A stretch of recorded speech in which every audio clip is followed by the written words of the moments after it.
मैं अपनी जिंदगी में कभी भी नशा नहीं करूंगा।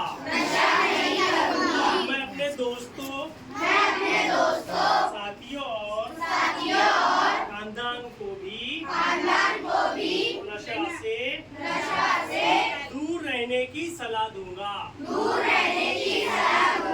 मैं समाज को नशा मुक्ति वाला माहौल बनाने में हमेशा आगे रहूंगा। मैं खेल, पढ़ाई और मुस्बित सरगर्मियों में हिस्सा लेकर अपनी जिंदगी को संवारूंगा।